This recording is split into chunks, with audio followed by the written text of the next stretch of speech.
요즘은 하나님께서 은혜 베풀어 주셔서 고령화 시대가 되었지만 마음이 다 젊어졌어요. 60대 이상은 자기 나이에서 13을 빼라고 하더라고요. 네. 제가 올해 한국 나이로 60 들었습니다. 빼기 13 하면 47. 네. 캠퍼스에서 제 막내 아들보다 어린 애들하고 이제 복음을 나누고 또 거의 노는 게 제 사역인데 얘들하고 이제 맞추려니까 노력이 필요해요. 저는 청년들과 같이 지내고 그들과 복음을 나누기 위해서 피나는 노력을 하나 했습니다. 5년 전에 머리 피를 많이 흘렸어요.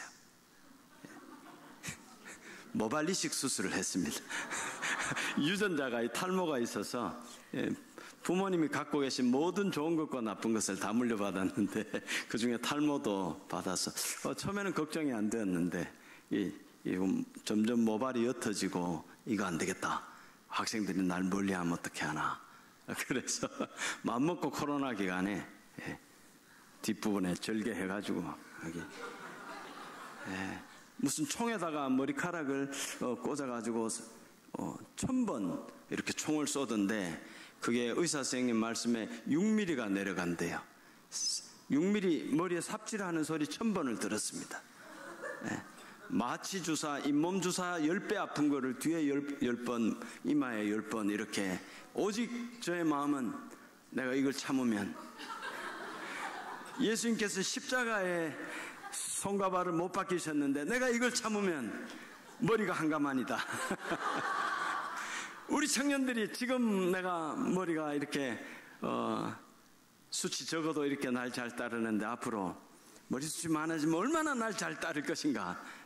그 단순한 일념이 그걸 견디게 했어요. 그래서 작년엔 제가 너무 기뻐서 이게 제가 참 잘 정착이 됐다 하더라고요. 믿음으로 하니까 뭘 해도 잘 돼요. 할렐루야. 잘 정착이 된 케이스인데 한 걸음 더 나가서 유스파 1층에 미용소에 가서 나 파마를 좀 해주세요 해서 파마도 한 1년 하고 다녔습니다. 그러고 왔어야 되는데 좀 경제적인 사정이 있어서 네네. 젊은 마음, 젊은 교회, 또 젊은 오늘 부모들인데 청년이라 지칭하는 거 보니까 대단한 그 젊은 욕심이 있는 교회라 이런 생각이 들어요. 이 기혼 청년들에게 무슨 말을 할까?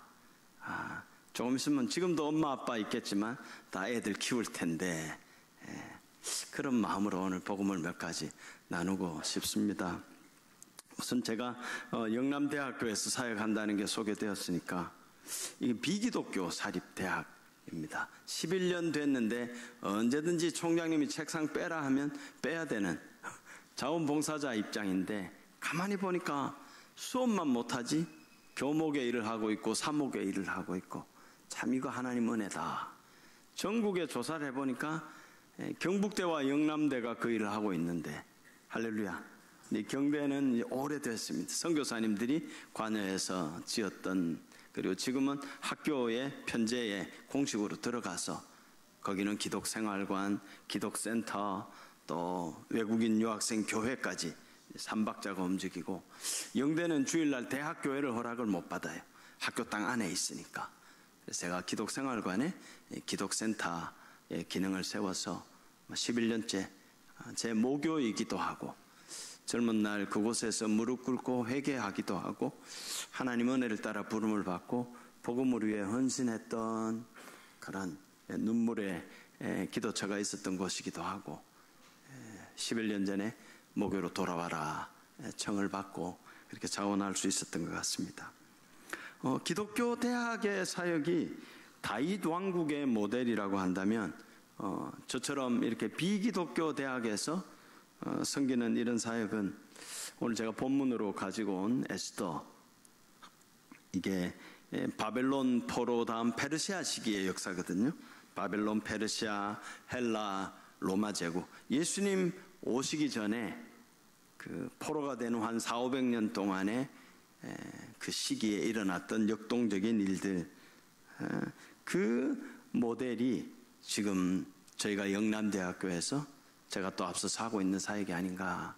마침 가까운 이웃교회니까 장차 경산 지역에 있는 모든 우리 교회 주회종들 모시고 이영대 캠퍼스에서 큰 이 시대를 향한 부흥성회를 하나님 영남대에서 한번 열어주십시오. 이런 마음의 소원이 있고, 또 그런 큰일 아니더라도 하나하나씩 교회와 또 지역사회와 이 대학이 함께 협력할 수 있는 일들을 또 앞으로 기도하면서 찾아보려고 합니다. 아수에로 통치하에 페르시아 제국이 오늘 에스더서의 배경입니다. 이때 살고 있었던 유대인 공동체의 모습이 어쩌면 오늘날 우리가 살고 있는 시대와 대단히 유사하다라는 그런 생각을 했습니다. 아수에로 왕, 이 시기의 역사, 페르시아에 여러 왕들이 있는데 왕 5명을 알면 나중에도 구약 성경 3분의 1이 꿰뚫어질 것 같아요. 저를 한 번만 따라서 해주시겠습니까? 손가락 5개. 고, 캄, 다, 닭. 빨리 해보겠습니다. 고, 캄, 다, 닭. 우리 학생들도 너무 잘해줘서 고마워요. 고레스, 캄비세스, 다리오, 아수에로, 아닥사스다와 이 5명의 왕이 이제 BC 539년에 고레스가 바벨론을 무혈 입성하고 페르시아 제국을 세우면서 유대인들을 귀환시켜줘요. 똑똑한 왕입니다.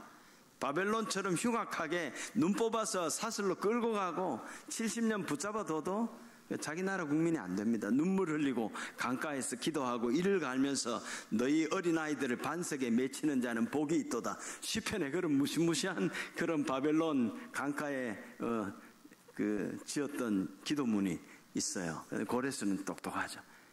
다 돌아가라. 원하면 다 돌아가라. 그리고 너희 나라에 빼앗아왔던 신상 신전의 기물들 다 돌려준다.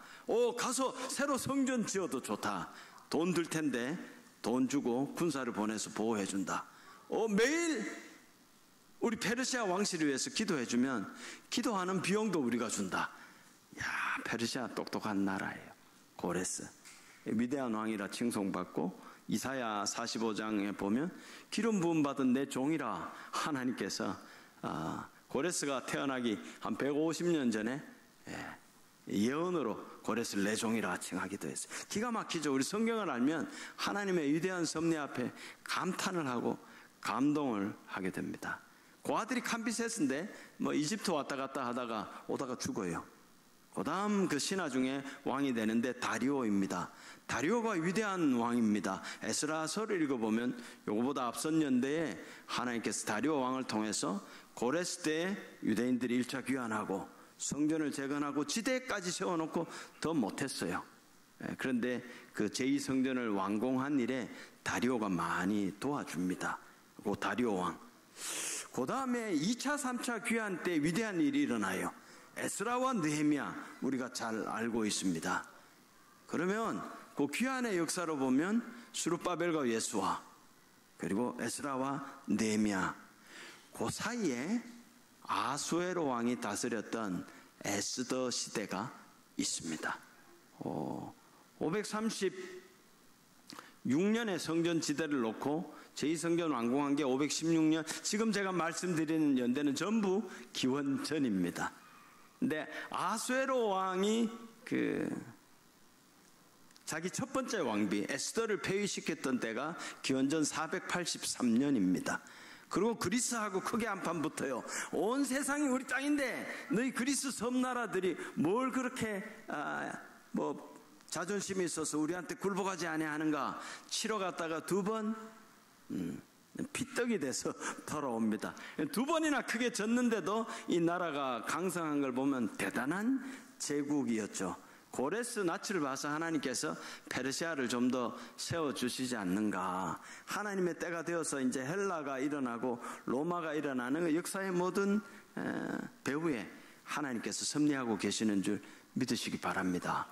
테르모필레 전투, 영하 300 이런 거 지금 우리 청년 엄마 아빠들 봤을 것 같은데 좀 그리스 중심으로 그렇게 페르시아를 좀 흉측하게 그렸는데 꼭 그렇지는 않습니다. 그게 하나 있고 살라미스 해전 요즘 이런 거 고등학교 때 중학교 때 배우는지 모르겠습니다. 거기서 페르시아가 져요. 그리고 돌아와가지고 화돈하고 이 체면을 우선 세워야 되거든요. 아직 뭐 그리스 원정에서 2번 졌다고 페르시아가 어째 되지는 않아요. 그런데 왕의 입장에서 보면 온 나라의 민심이 자칫하면 왕에게서 떠나가거든요. 그러니까 민심을 수습시켜야 되는데 고대에는 왕이 잔치를 했던 것 같아요. 그래서 전쟁 나가기 전에 에스더 왕비 폐위시키고 뭐 이럴 때 큰 잔치를 했고, 전쟁 끝나고 한 3년 지나서 에스더 왕비를 다시 세울 때가 그 사이에 전쟁이 2번 있었다. 그 왕이 누구라고요? 아하수에로 왕. 아하수에로 왕 시대를 자세히 소개한 책이 에스더이고, 오늘 본문에 우리는 마지막만 읽었습니다. 저를 쭉 따라오시다 보면 제가 오늘 한 가지 뭘 이야기하는지 쉽게 이해하실 수 있도록 해드리겠습니다. 아하수에로는 굉장히 위대한 왕입니다. 그리스를 박살내겠다고 2번이나 원정했어도 자기 나라가 끄떡없는 큰 제국의 왕입니다. 그러나 하나님을 경외치 않는 불신자 왕이죠. 조금 있으면 아주 흉측한 총리가 하나 등장해요. 그 총리 이름은 아말렉 아각의 후손 하만이라고 나와 있습니다. 이 하만이 얼마나 흉측합니까? 눈에 가시 같은 유대인들을 몰살시키기 위해서 왕에게 온갖 선물을 다 하고 아부를 하고 이 유대민족의 그 생사여탈권을 자기가 받아와 버려요.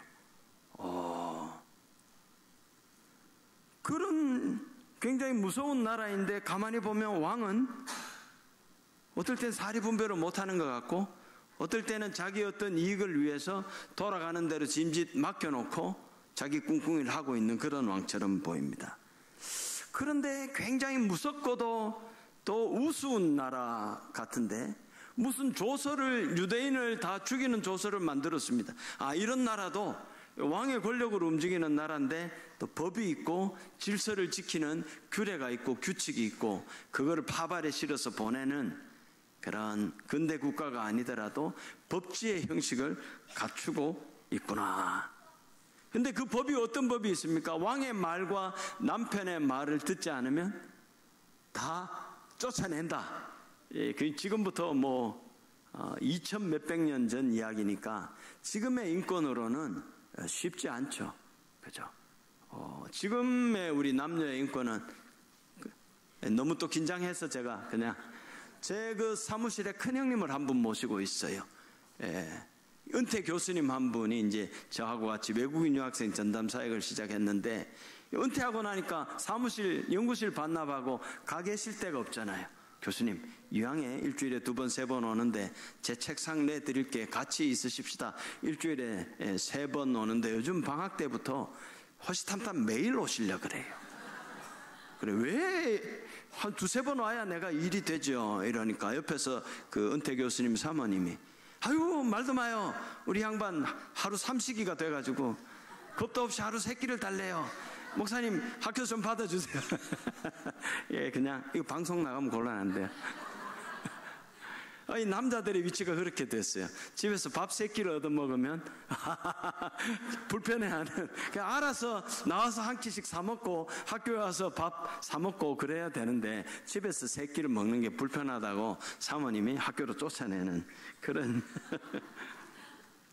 이 아하수에로 왕이 자기 왕비가 잔치 때 안 나왔다고 왕비를 폐위하는 그런 법에 동의를 하고, 에스더서는 좀 독특하게 쓰여졌어요.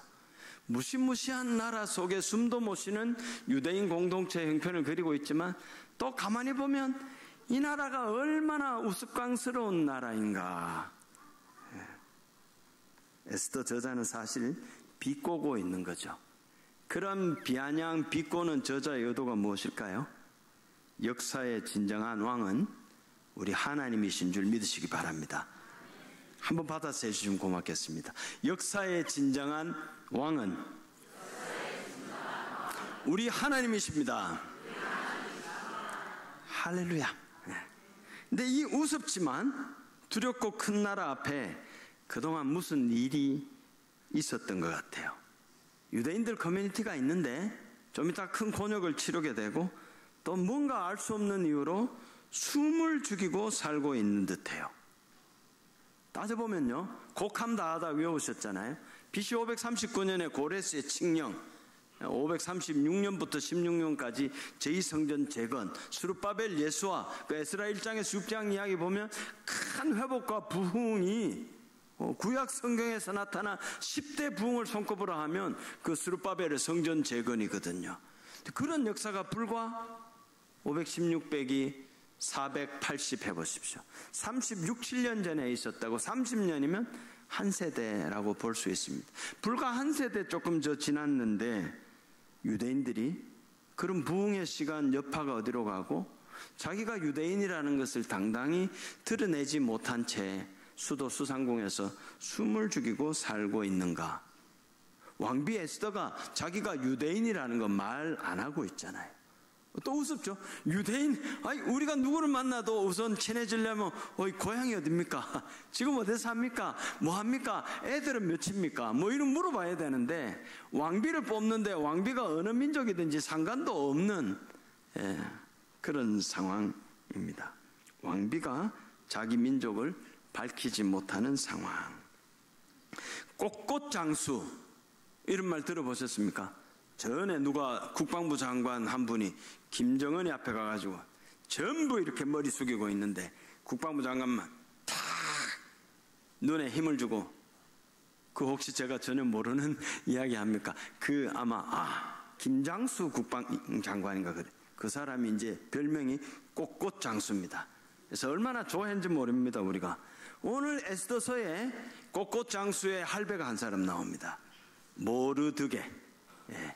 하만이 득세를 해가지고 총리가 되는 그 과정에 온 나라가 이 하만 앞에 절하면 아수에로 왕의 총애를 받는다. 이 제국에서 우리가 돈 벌고 잘 사는 길은 하만 앞에 줄 서는 거다. 이런 분위기도 있겠죠. 근데 모르드게는 그러지 않아요. 꼿꼿하게 오히려 이때다 하고 나는 유대인이다. 유대인의 철천지 원수 아각의 후손 아말렉 족속 하만 앞에 나는 역사적인 사명을 띠고 죽으면 죽었지 절하지 않는다. 꼿꼿하게 해가지고 자칫 잘못하면 모르드게 한 사람의 꼿꼿함 때문에 유대인이 지금 다 죽게 생긴 그런 상황이 사실 된 겁니다.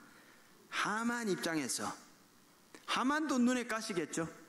모르드게가 저 자식이 온 세상이 지금 내 앞에 벌벌 기는데 지금 뭐라고 지금 저렇게 내 앞에서 꼿꼿하단 말이냐. 유대민족이라 한번 보자. 너 가만 놔두는지 한번 보자. 국리를하다가 이참에 저 모르드게 하나 몰아낼 것만이 아니라 유대인 전체를 내가 다 멸절시켜버리는 것이 우리 조상이 그렇게 아각 자기 조상이 사울 앞에 사무엘이 단칼에 다쳐서 그렇게 했잖아요. 이참에 내가 유대인을 멸절시킬 기회가 왔다.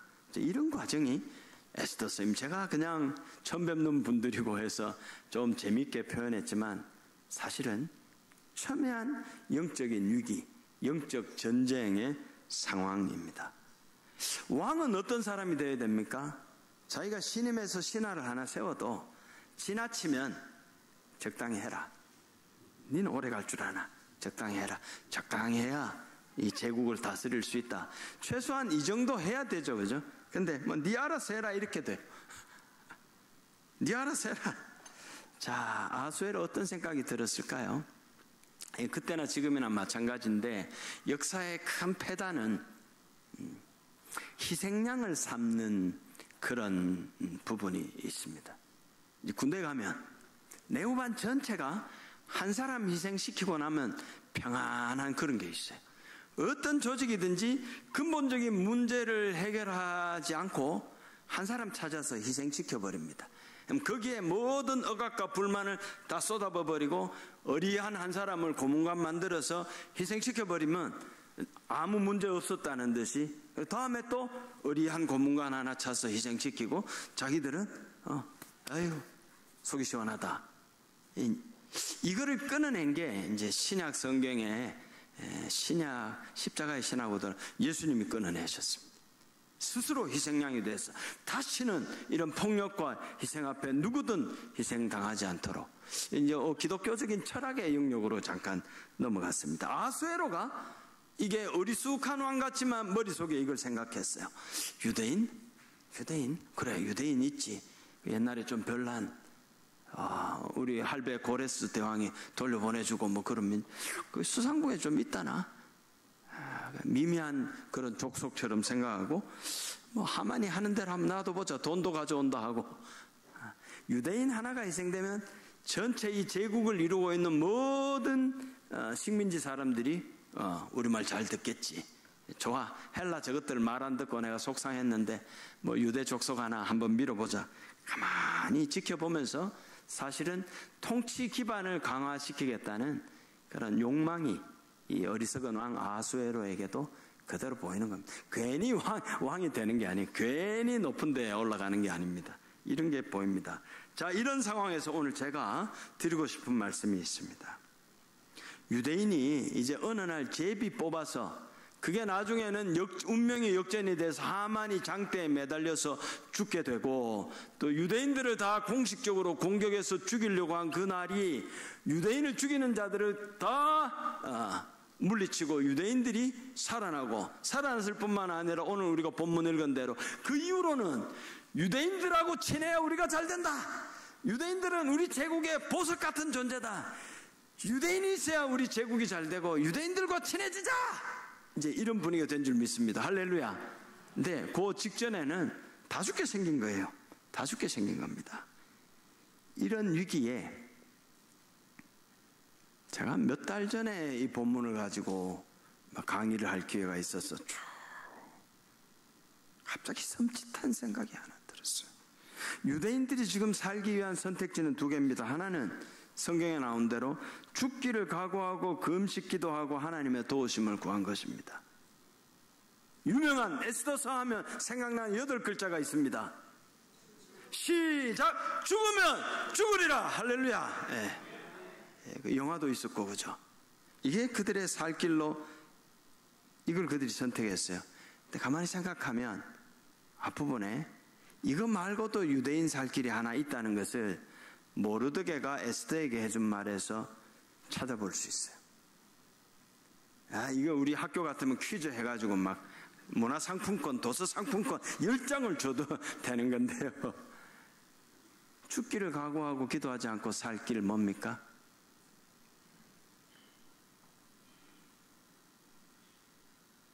나 유대인 아닌데요.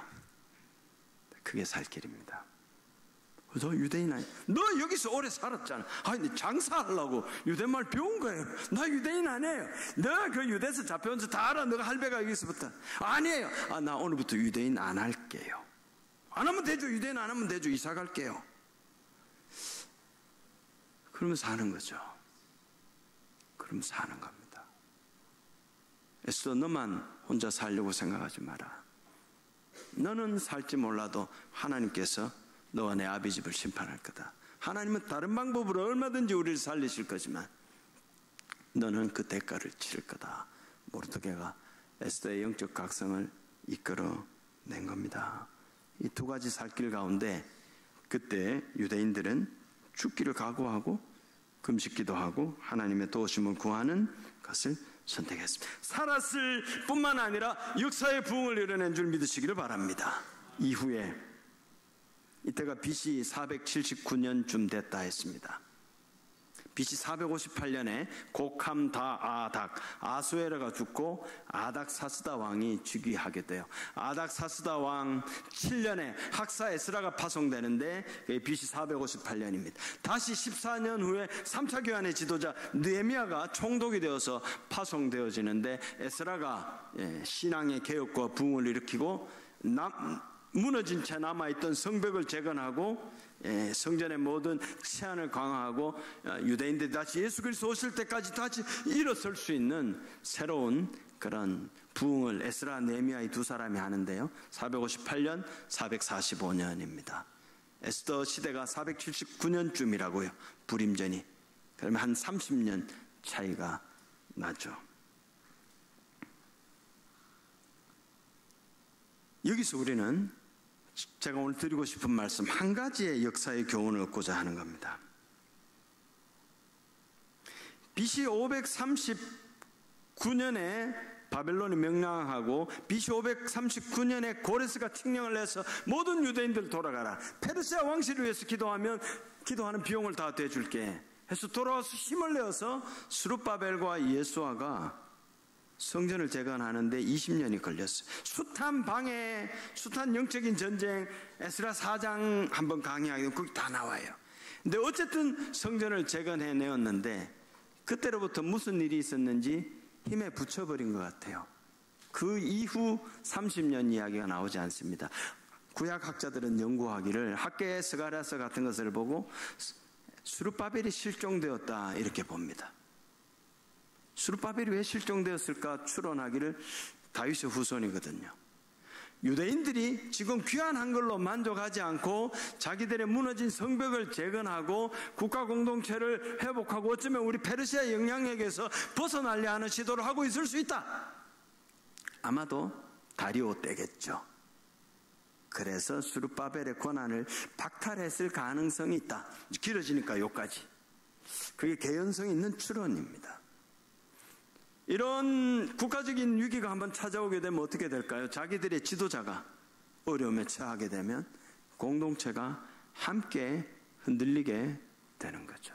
저는 지금 이후로 한 20, 30년 동안 유대인 공동체에 무슨 큰 어려움과 위기가 있었을 것이다 이렇게 봅니다. 성전을 돌아간 사람들은 성전까지 재건했는데 70년을 비워놓았던 그 터로 돌아가서 우리 땅은 이방 사람들이 차지하고 농사 짓고 있고 먹고 살고 집도 지어야 되고 너희가 이 판벽한 집에 거하는 게 가능하냐? 성전 짓다 말고 이런 이야기 학교에서 나오잖아, 그죠?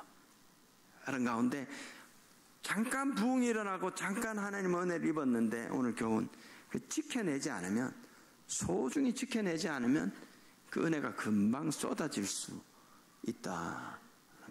지금 우리 경산교회 주신 이 놀라운 부흥의 역사, 오늘 부흥한 교회입니다.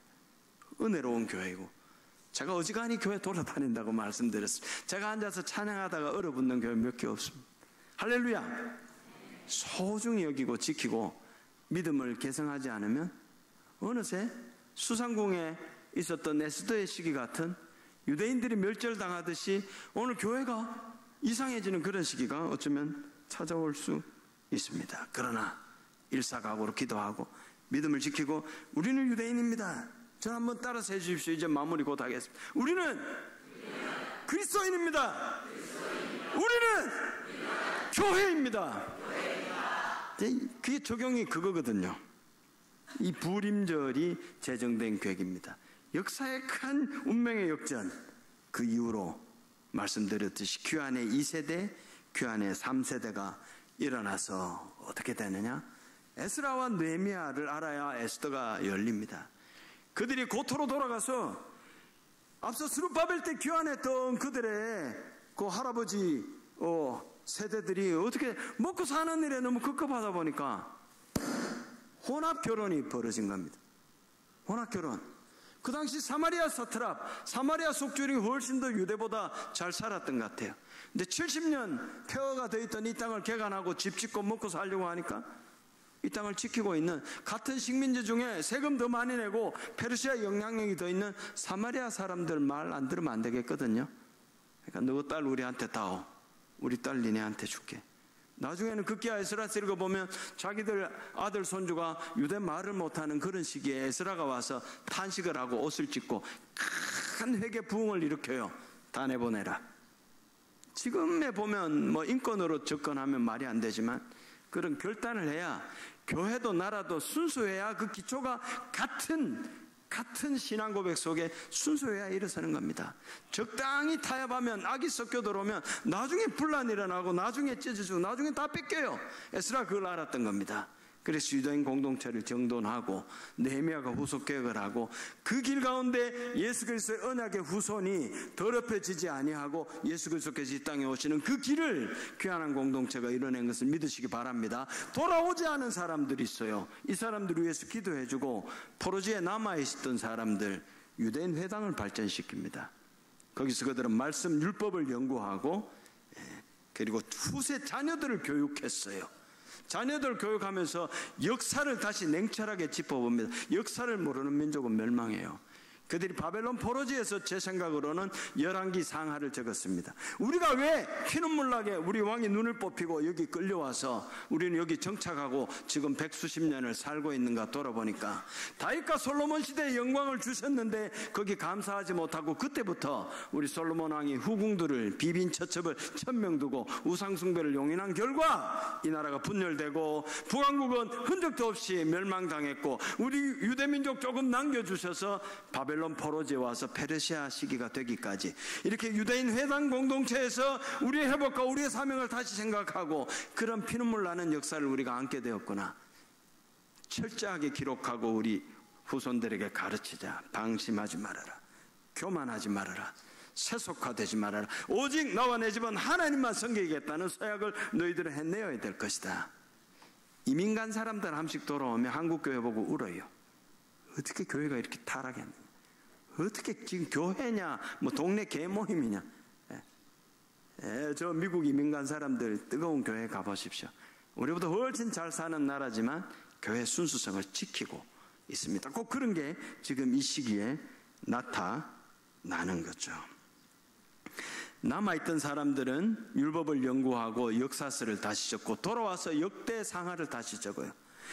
그래도 우리 민족을 하나님께서 회복시키고 번성케 했던 이유는 우리가 예배 잘 드리고 하나님 말씀에 순종했던 그런 시기가 있지 않았는가. 그걸 다시 추려서 역사서를 다시 적었어요.